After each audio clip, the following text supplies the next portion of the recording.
July 3rd, 1985, Cape Town, South Africa. Dear James, I don't know if you still remember me. It's been over a year since I first got your address from Mr. Harris, the teacher who visited our school from America. He told us that students in your country were interested in hearing from young people like me, people living under apartheid. He said writing letters could make the world feel smaller, more connected. I remember when I first held that piece of paper with your name and address on it. It felt strange at first, writing to someone I'd never met. I almost didn't do it. What would I say to someone living on the other side of the ocean? But then I thought, maybe you don't really know what's happening here. Maybe you've only heard what the newspapers tell you. Maybe you've never heard it from someone my age, someone whose skin makes him illegal in his own land. So here I am. My name is Michael Duvall. I'm 17 years old, though some days I feel much older. I live in a small house in Langa Township, just outside Cape Town. The houses here aren't like the ones you see in the city. Ours is built from pieces of wood, sheet metal, and anything my father could find back when he built it. The roof leaks when it rains, but my mother says we're lucky to have walls at all. I have two younger sisters, Lindiwe and Namsa. They don't understand much about what's going on yet. I try to keep it that way for now. I don't want them to be afraid like the rest of us. My father works at the docks in Cape Town. He leaves before sunrise and comes back long after dark. His hands are always rough, his back bent from years of lifting heavy things for men who won't even look him in the eye. My mother used to be a teacher in the township school, but they closed her school down last year. They said the Bantu education program had no room for independent teachers like her. She stays at home now, though she still teaches my sisters and the children of our neighbors. She says education is a form of resistance. I don't know what you see when you hear the word apartheid. To me, it means rules that decide where I can go, where I can live, what I can do, all because of the color of my skin. It means lines drawn in the sand, fences put up to keep people like me out of the city, away from the beaches, out of the schools where white children go. It means police officers who come into our homes without knocking. It means friends who don't come back after being arrested. It means fear, but it also means hope somehow. There are people here who are fighting back. Some are students like me. Some are mothers, workers, pastors, even children. We hold meetings in secret places. We sing songs that the government says are illegal. We paint words of freedom on the walls at night. Even though we know we could be arrested if they catch us, sometimes I wonder if it's worth it. But then I think about the world I want my sisters to grow up in. A world where they don't have to carry passes to prove they belong here. A world where they can walk into any shop, any school, any street without being told they are less than. That's why I'm writing to you. Because maybe if you know our story, you'll tell someone else. And maybe, just maybe, enough people will care to help us change things. I don't know what you'll think of this letter. I hope you don't mind hearing from someone like me. I hope you'll write back. I want to know what life is like where you live. What do you dream about? What makes you afraid? What gives you hope? I'll be waiting. Your friend, Michael Duvall. July 10th, 1985, Cape Town, South Africa. Dear James, I didn't expect to hear from you so quickly. Your letter arrived today, and my mother let me read it first. I keep hearing his name in my head these days. Do you ever think about people you've lost? People you barely knew but whose faces stay with you? At night, when it's quiet, I lie in bed and wonder if I'm brave enough to keep doing this. Some of the older students say the government is getting more aggressive. They've started using rubber bullets and tear gas. Sometimes they use real bullets too. I haven't told my parents everything. I don't want them to worry. But I think they already know. My father looks at me differently now, like he's afraid I'll disappear one day too. But how can I stay quiet when I see what they're doing to us? How can I pretend I don't care? Your letter made me feel less alone. You said your school started talking about apartheid in class. That makes me happy. Please, keep talking. Keep asking questions. Tell your friends. Tell your family. We need the world to know. Until next time, Michael Duvall. July 18th, 1985, Cape Town, South Africa.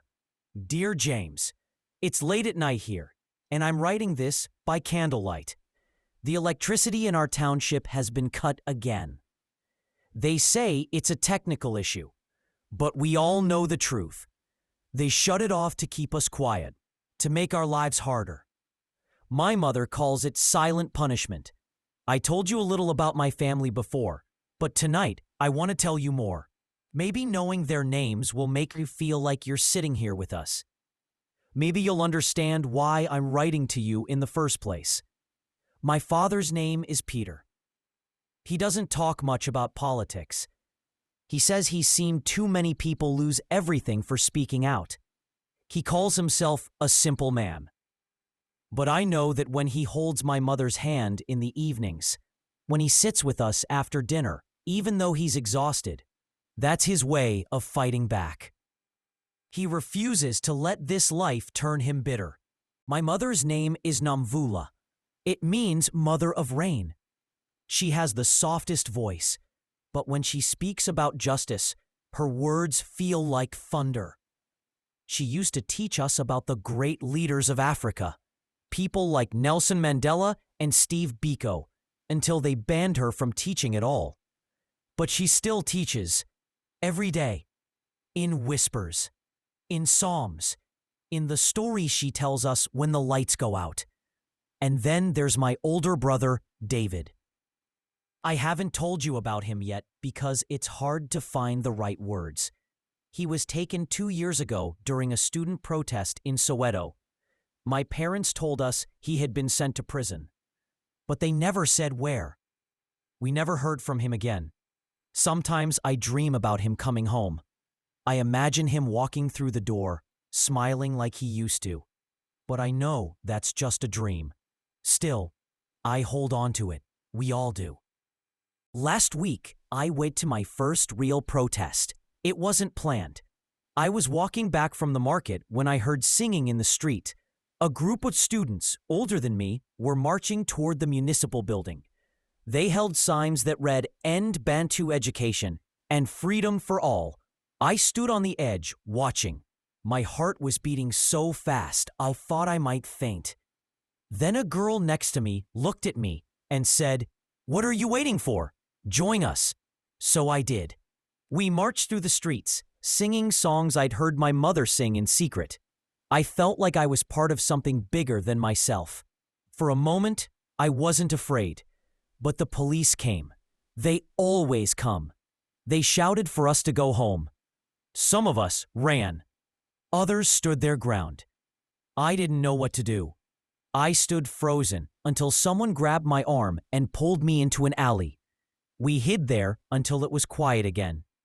I don't even know the name of the boy who saved me that day, but I'll never forget his face. When I got home, I didn't tell my parents. Not yet. I don't know if I ever will. They have enough to worry about. James, I keep thinking about what you wrote, that your parents marched for civil rights in America when they were young. I wonder if they were as scared as I was. I wonder if they stood in streets with their hearts pounding in their chests, not knowing if they would make it home. If they did, please tell them, thank you. Thank you for showing people like me that change is possible. I hope one day to stand in a free South Africa, just like your parents stood in a freer America. Your friend, Michael Duvall. July 25th, 1985, Cape Town, South Africa. Dear James, I can't stop thinking about that day. About the songs, the shouting, the fear, but also about the hope. I went back to the alley yesterday. I wanted to see if I could find the boy who helped me. But he wasn't there. Instead, I found a small group of students meeting behind a shop. They were sitting in a circle, speaking in hushed voices. I stood back, unsure if I should join them. But one of the girls, she smiled and said, "That's a good enough reason to start." They asked me if I wanted to help organize the next protest. They said we would march again next week, this time with even more people. I said yes. I don't know what will happen, but I feel like I'm finally doing something that matters. James, you asked me what gives me hope. Right now, it's people like Zanelli. It's the way strangers become family when they stand together. It's the songs we sing even when our voices shake. I don't know what the future holds for us here. I don't know if our protests will change anything. But I know I have to try. Please, keep writing. Your letters remind me that we're not alone, that somewhere across the ocean, someone is listening. Until next time, Michael Duval, August 1st, 1985, Cape Town, South Africa. Dear James, I'm sorry it took me longer to write this time.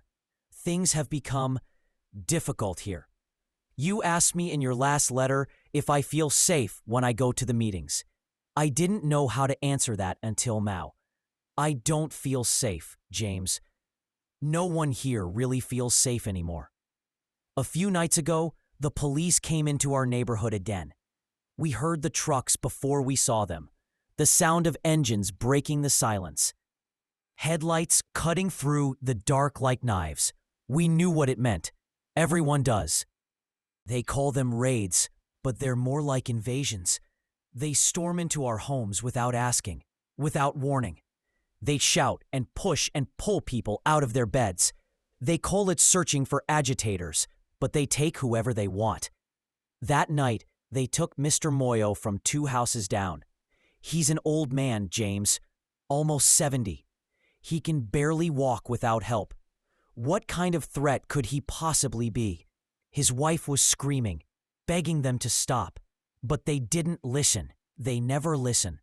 We all stood there, helpless. If we tried to stop them, we knew they would turn on us too. When they left, they told us to remember our place. James, I don't know how much longer we can live like this. The next day, Zanelli gathered us again. She told us not to let fear make us small. She said fear is what they want. Fear is how they control us. But I saw something in her eyes that day. A flicker of doubt, maybe even fear. Even the bravest among us are running out of hope. I still go to the meetings, but now I look over my shoulder more than I used to. I listen for footsteps in the dark. I wonder every night if I'll be the next one they come for. I've hidden your letters under the floorboard in my room. If the police find them, they'll ask why. And August 8th, 1985, Cape Town, South Africa. Dear James, do you ever feel like you can hear things before they happen? Like your heart knows something is coming, even before your mind can explain it. That's how I felt today. I was walking with Zanelli and 2 other students to a meeting spot near the old train station. We had planned to discuss the next demonstration, but something felt wrong the moment we arrived. The air felt heavy. The street was too quiet. And then we saw them, 3 police officers standing at the corner, pretending not to watch us. But we knew they were. Zanelli whispered for us to keep walking, to act like we didn't notice. My hands were shaking so badly, I thought I might drop the papers I had hidden in my bag. They listed the names of students who had volunteered to organize the protest. If the police found those papers, they would arrest all of us. We turned the corner and walked faster. My heart was pounding so loudly, I couldn't hear anything. We didn't stop until we reached an alley behind a shop. We tore the papers into tiny pieces and stuffed them into a drain. Zanel looked at me and said, "We have to be smarter than them. We have to survive." We decided to cancel the meeting that night. Too dangerous. James, I've never felt fear like that before. I used to think the worst thing that could happen was being arrested. But now I know better. The worst thing is seeing the people you care about disappear, and knowing there's nothing you can do to bring them back. I don't want to disappear, James, but I also don't want to give up. You asked me in your last letter if I believe we will win this fight. Some days I don't know, but today I believe we have to try. Because if we don't, who will? I hope you're safe where you are. I hope your world is kinder than mine. Until next time, Michael Duval. August 15th, 1985, Cape Town, South Africa. Dear James, tonight I write to you not in fear, but in something else, something I almost forgot how to feel. I think it's called hope. Yesterday I went to St. Mark's Church with my mother. We don't go to church as often as we used to. Too many police watch the gatherings, looking for troublemakers. But this time, my mother insisted. She said there was something I needed to hear. I didn't understand at first. But then the singing began. James, have you ever heard hundreds of voices rising together, filling a room until the walls seem to hum with life? Have you ever felt your chest tighten, not from fear, but from something so beautiful it makes you forget where you are? That's what it felt like. They sang the old songs, the songs they taught us in secret when we were children.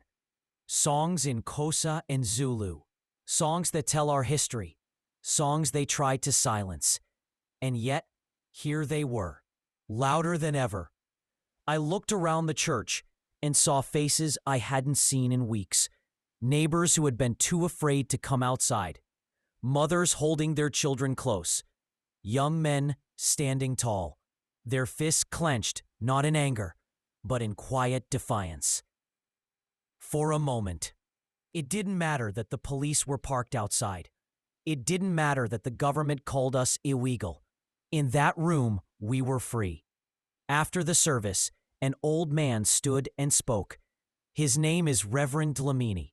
He's been arrested more times than anyone can remember, but he always comes back.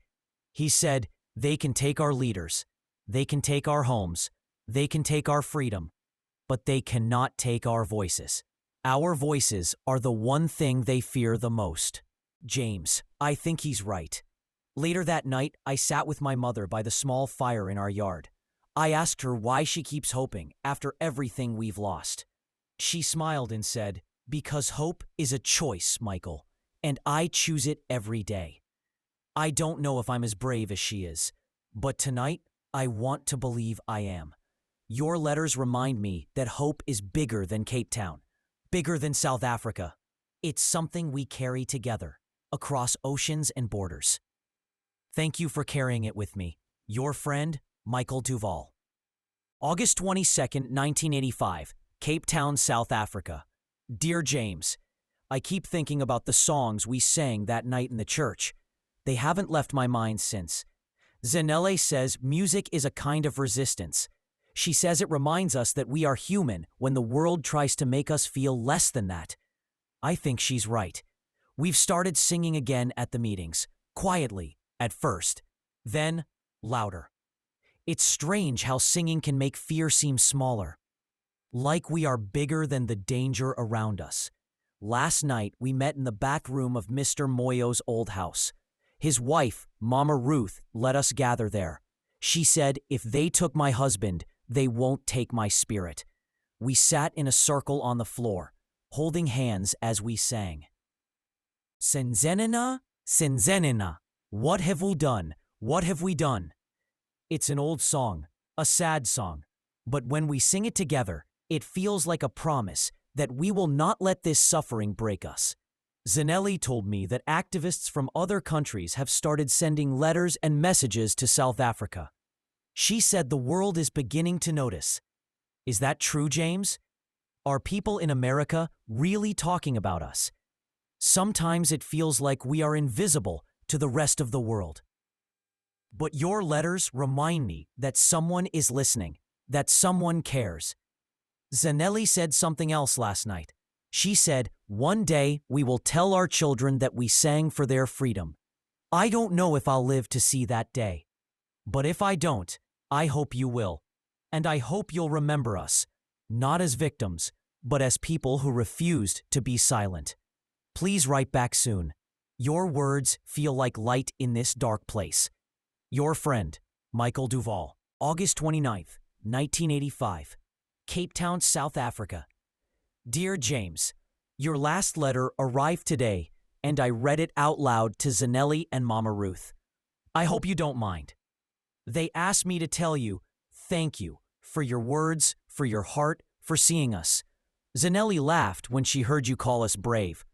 She said, if only he knew how scared we really are. But I think you do know.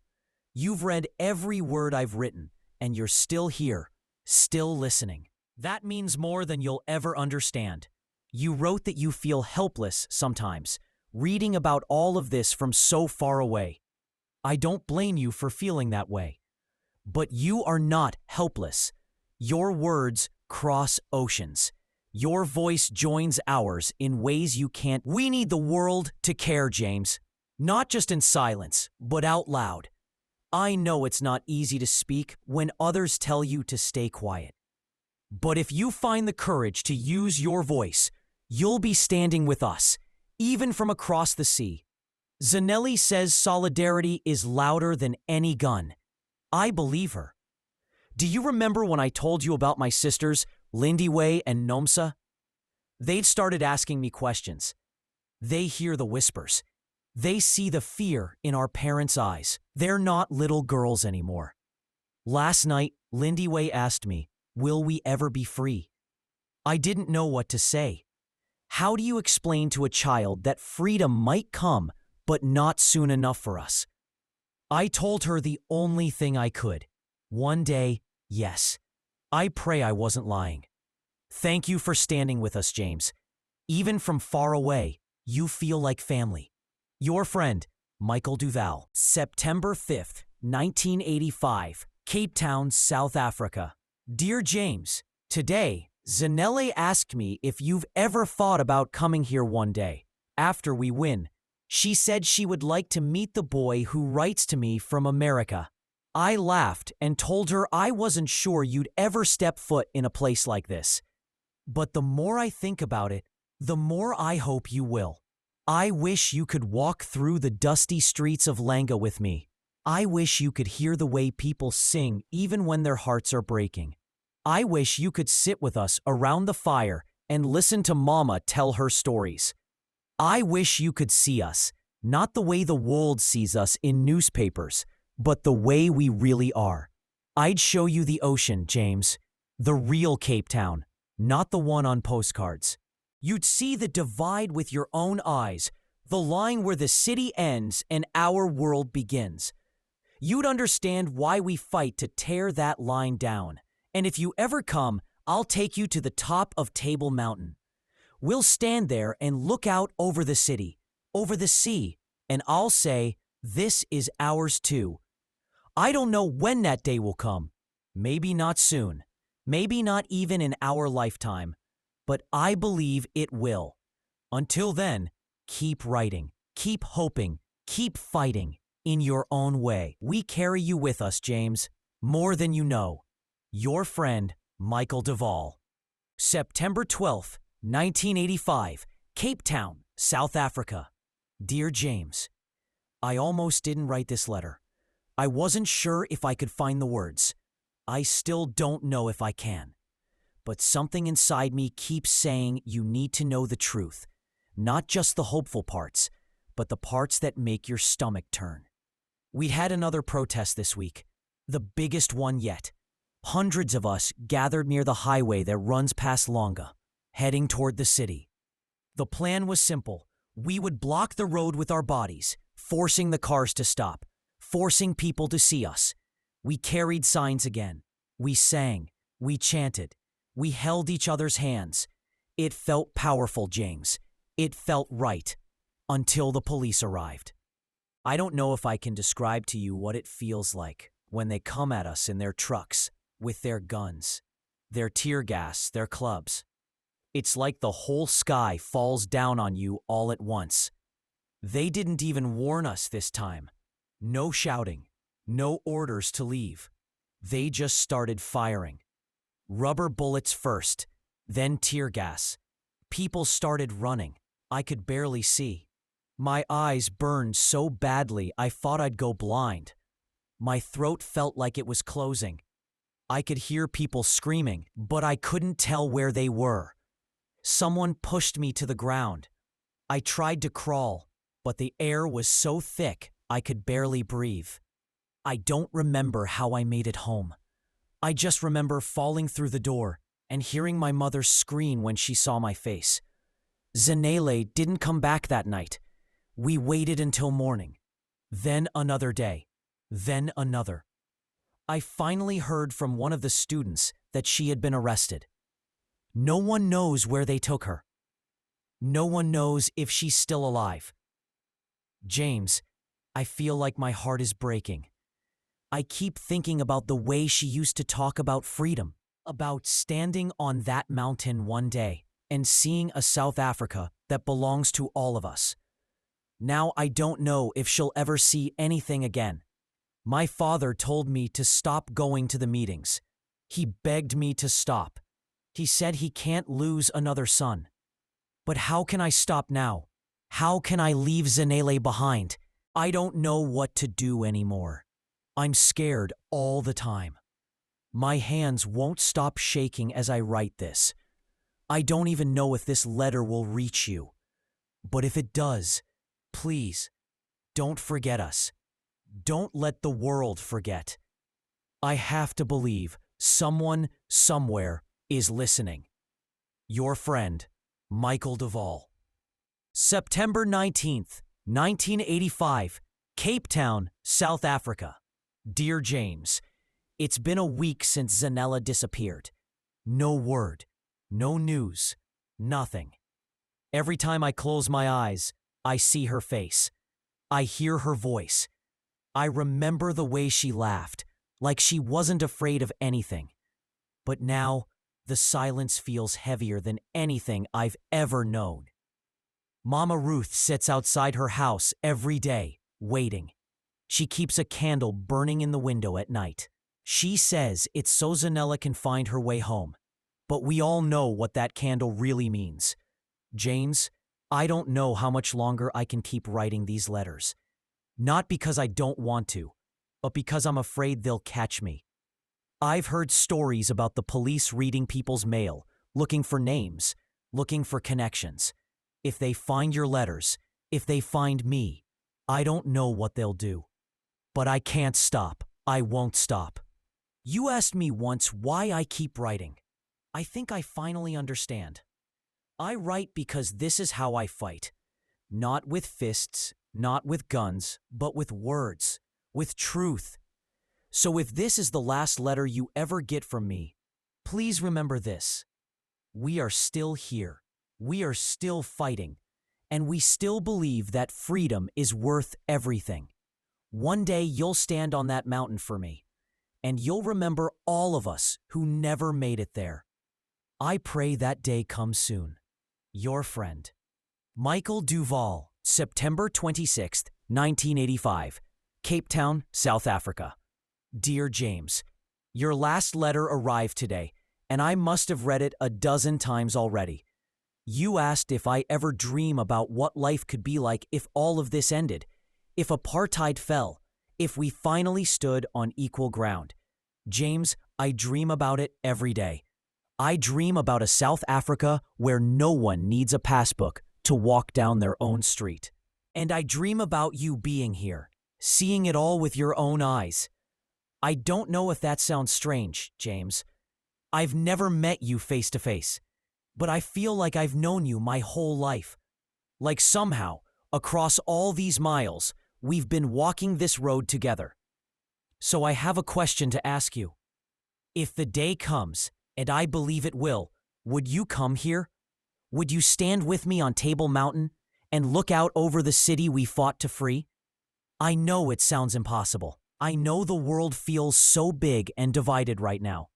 But I believe in that day, James. I have to. I don't know when it will come, but when it does, I'll be waiting for you. Your friend, Michael Duvall. October 3rd, 1985, Cape Town, South Africa. Dear James, I've read your reply and I'm still smiling.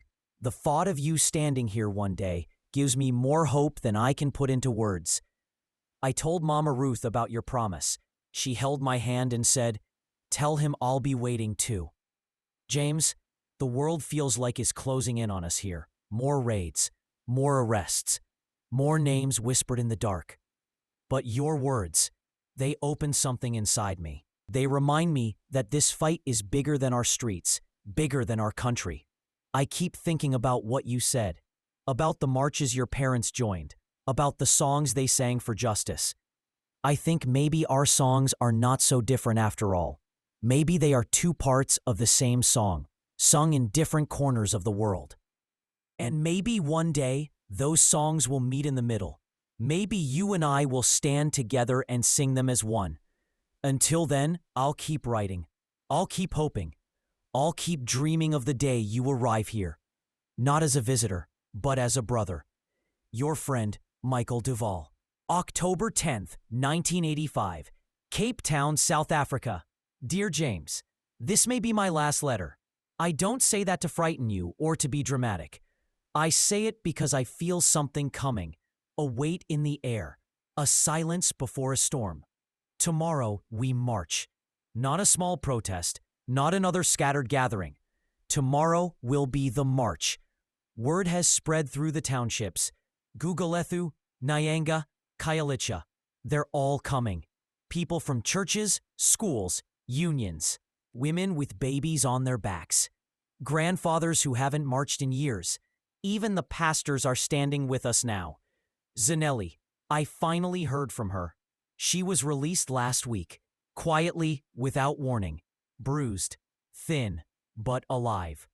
They had kept her in an underground cell. No charge, no trial, just silence. She didn't say much when I saw her, but she looked me in the eye and said, "We finish what we started. So tomorrow, we will finish it.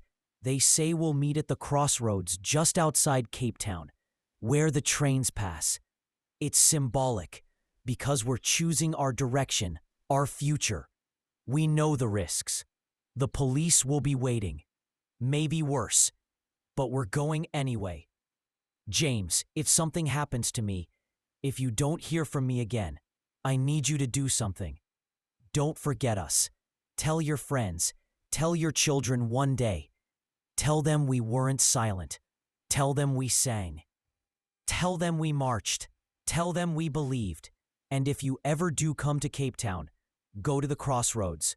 Stand there in the early morning light. Listen. Maybe you'll hear our footsteps. Maybe you'll hear our voices. I want to believe I'll be writing to you again in a few days, telling you how we stood and how the world changed. But if not, this is goodbye. Thank you, James, for listening, for writing, for caring, for being my friend. With hope always, Michael Duvall. November 7th, 1985, Baltimore, Maryland, USA. It's been almost a month since I last heard from Michael. I've read his last letter so many times, I could recite it in my sleep. Every word feels heavier now, like a stone sitting on my chest. I tried writing back, but the letters keep coming back, marked undeliverable. I've asked Mr. Harris, the teacher who gave us Michael's address, if he's heard anything. He hasn't. No one has. The silence is louder than anything I've ever heard. At first, I told myself the mail was just slow. Then, I told myself maybe Michael was busy, maybe things had calmed down. But deep down, I knew better. Something happened. Every day after school, I sit by the window with his letter spread out in front of me. My mom asks me why I look so sad, but I don't have the heart to tell her. How do you explain to someone who's never seen it that far away how someone you've never even met can become family? I've started sharing Michael's words with my friends, just like he asked. I read his letters out loud at school. I spoke about him at church last Sunday. I even wrote to the local newspaper. Most people don't know what to say. Some look uncomfortable, like they'd rather I just stop talking about it. But I won't. I promised him I wouldn't. I keep thinking about that mountain he told me about, Table Mountain. I've looked up pictures of it. I've imagined standing there with him, looking out over the city he loved so much. And now, I wonder if I'll ever get the chance. Some nights I dream about him. In my dreams, he's standing at the crossroads he described in his last letter. He's smiling, waving at me, like he's still waiting. I don't know if I'll ever hear from Michael again. But I'll keep waiting. I'll keep telling his story. I'll keep carrying his voice, because I know that's what he wanted. And if you're listening, if you've made it this far, I hope you'll carry it too. Because sometimes, the only thing louder than silence is memory. April 27th, 1994, Cape Town, South Africa. My name is James, and after nearly a decade, I am finally here. Today is a day I never thought I would see. A day Michael dreamed of, but never lived to witness. South Africa held its first free election today. I stood in a line that stretched for miles. Black, white, old, young, standing side by side. Some were singing softly, some were crying. Some simply stood in silence, holding on to one another. I saw something today that felt bigger than history. I saw freedom, and I carried Michael with me. For years after his letters stopped, I held on to every word he had written. I kept them safe, even when it felt like the world had forgotten. I grew older. I went to college. I marched for justice in my own country. But I never stopped wondering what had happened to him.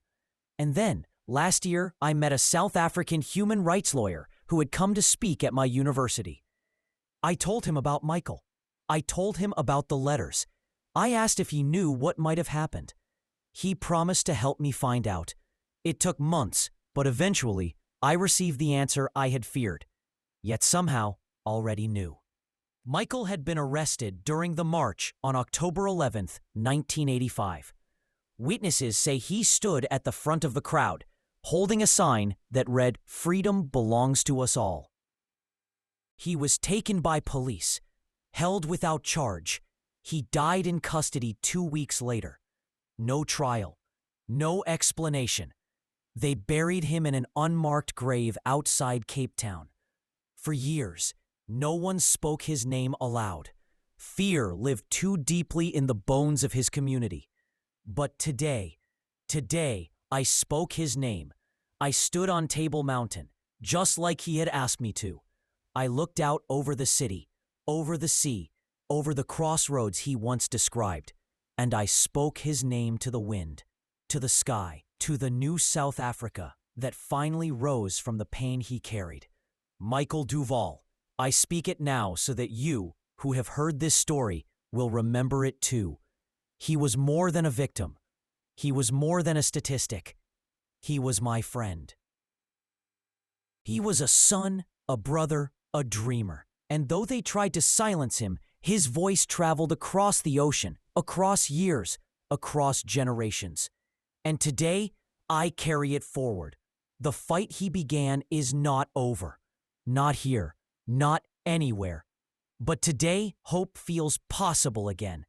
So if you hear this, wherever you are, remember him, remember all of them. And when your moment comes, stand up, speak out, carry the song forward, because Michael was right. Hope is a choice, and today I choose it. For him, for all of us.